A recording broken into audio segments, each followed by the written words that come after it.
across the globe. You're a great son of the soil, the great son of Africa.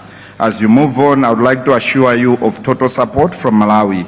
If the son that you're seeing speaking before you is a son who was once a street kid, an orphan who has seen opportunities go by because I didn't have someone in front to hold me. But through the grace of God, we managed to save and work hard up until we got elected. I got elected in 2019 at the age of 37. But as a son of a poor man, as a street kid who has listened through the ranks and a graduate of the University of Malawi, currently I'm studying Masters in Anti-Corruption with IACA in Australia. I would like, as you take into the new role, to think of the street kids who are out there, to think of the neglected Africans who are out there, to think of the future, and the future belongs to people like us, the people who've never had a name. We have millions of the youth out there who are looking forward to your expertise and your dedication to duty, to uplift their lives and to change the narrative that Africa has had. We now can have hope in a son who has always believed in peace, that the son who has always believed in unity in diversity is taking the central stage. Be assured of our support from Malawi and be assured of working with you as you take the desired mantle for the sake of the mother Africa. Thank you so much. Thank you very much. Now we'll hear from the Honorable Vuyo Zungula from South Africa. Try to be short of time. Karibu.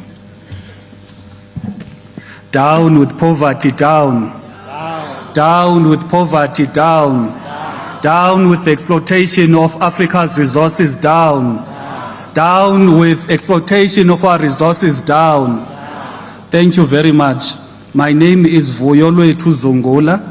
I'm a member of parliament from South Africa. I'm also a president of a political party called the African Transformation Movement.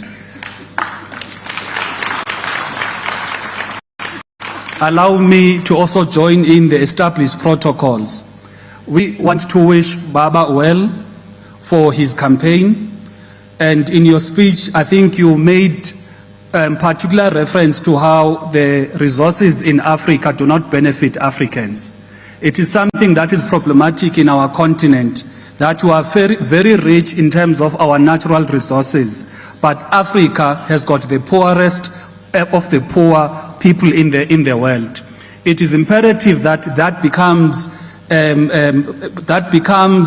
a thing of the past. It must change. It cannot be that 50 years ago we're talking about how our resources were exploited.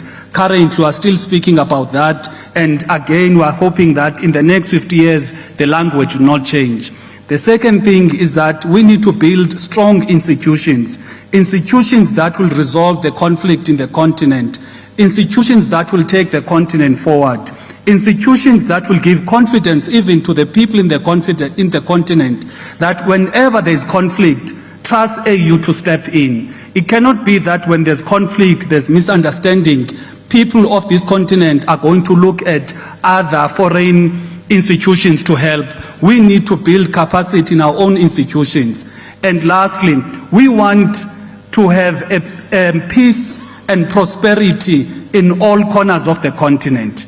There must be no reason why an African must die at sea trying to move to Europe simply because they are wanting a better life. They must have a better life here in Africa. We want to wish you well, Baba, and we hope that at the end of the day, Africa will win, because that is what brings us together. I thank you. Viva Africa, viva. Viva Africa, viva. And now we hear from Honorable